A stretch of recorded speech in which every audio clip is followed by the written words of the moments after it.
Hello students, के निराला mathematics classes में आपका स्वागत है। मैं क्लास 10th का एक्सरसाइज 1.2 पिछले वीडियो में दूसरा क्वेश्चन हल कर चुका हूं और तीसरा क्वेश्चन अब मैं हल कर रहा हूं, जिसे आप लोग देखें तथा समझें। क्या प्रश्न बोल रहा है? पूर्णांकों को निम्नलिखित युग्मों के एचसीएफ और एलसीएम ज्ञात कीजिए तथा इसकी जांच कीजिए कि दो संख्याओं का गुणनफल बराबर एचसीएफ गुणे एलसीएम। प्रश्न 336 और 54। तो हम 336 का पहले गुणनखंड निकालते हैं। ठीक है, 336 का 2 से लगेगा। 2 का 2, 2 6 का 12 13, 2 8 16। फिर 2 से 2 8 16, 2 चौके 8।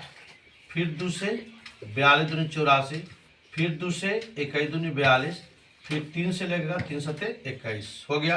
2 गुने 2 गुने 2 गुने 2, 1 2 3 4 गो 2 है, 1 2 3 4 गो गुने 3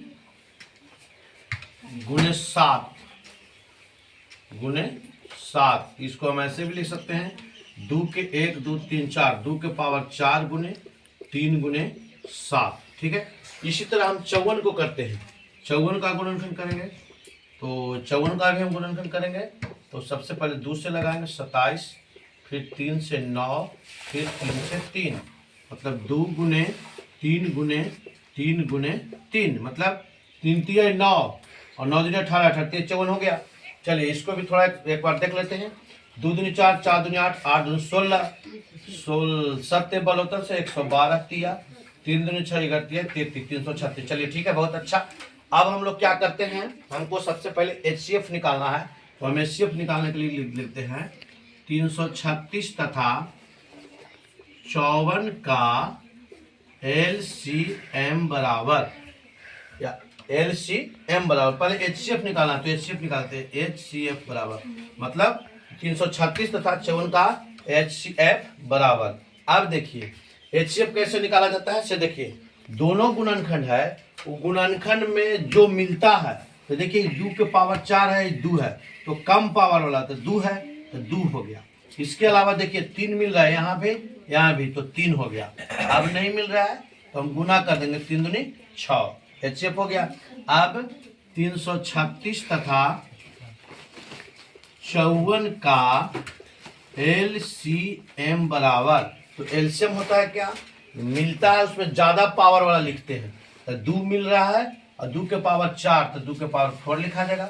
इसके बाद इसमें क्या है, गुना, इसमें आपका 3 मिल रहा है, देखिए 3 मिल रहा है तो हम 3 लिख देंगे।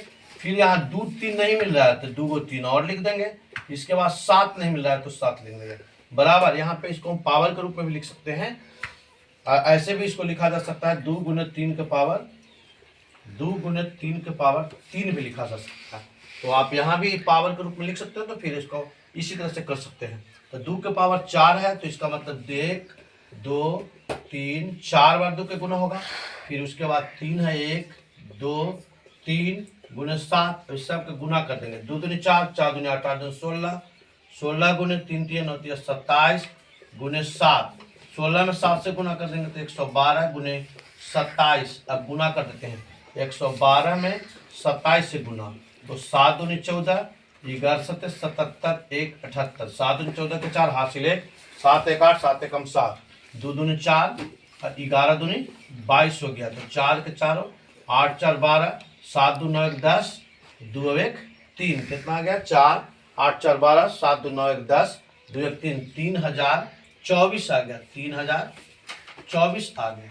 अब हम लोग प्रश्न में देखते हैं। प्रश्न में कहता है कि दो संख्याओं का गुणनफल, तो इसको हम बोलते हैं LHS। सुविधा के लिए इसे हम LHS लिखेंगे। LHS का मतलब होता है लेफ्ट हैंड साइड, हिंदी में इसको बोलते हैं बायां पक्ष। तो बायां पक्ष लिखा हुआ है दो संख्याओं का गुणनफल, तो लिख देंगे दो संख्याओं का गुणनफल बराबर, तो दो संख्या मेरे पास कितना है, 336 और 54 है। 336 गुने 54 बराबर, दोनों में हम गुना कर देते हैं, 336 और 54 में, 336 और 54 में गुना कर देते हैं तो हो गया 6 चौक 24, 4 तिया 12, 2 14, 4 तिया 12, 6 चौक 24 के 4 हासिल 2, 4 तिया 12, 2 14, 4 तिया 12, सॉरी और एक 13 हो जाएगा ना। फिर देख लेते हैं 6 चौक 24 के 4 हासिल 2, 4 तिया 12, 2 14, 4 तिया 12 और एक 13, 6 5 30 के 16, पंती 15 3 18, पंती 15 1 16, 4 4 8 3 11 के 1, 6 1 7 1 8 1, 18,144 आ गया, 18,144।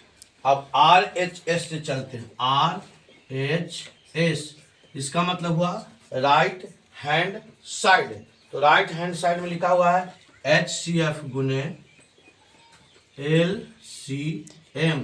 तो HCF मेरा निकल के कितना आया है, HCF मेरा निकल के आया था 6 गुने और LCM मेरा निकल के आया है 18,144, 18,144। अब दोनों में गुना करते हैं, अब देखते हैं क्या होता है। तो दोनों में हम गुना करेंगे, मेरा LCM निकल के आया है 3024 आया, सॉरी 3024 आया है, 3024 आया है। हम दोनों में गुना करते हैं 3024 में 6 से, 3024 में 6 से गुना करेंगे तो 6 चौक 24 के 4, 6 दूनी 12, 2 14, 1 छत्तीस 18, 18,144 आना चाहिए था, 18,144 आना चाहिए। तो देखिए आपका LHS और RHS दोनों बराबर हो गया, इसलिए LHS बराबर RHS प्रूव्ड लिखिए या जांच लिखिए।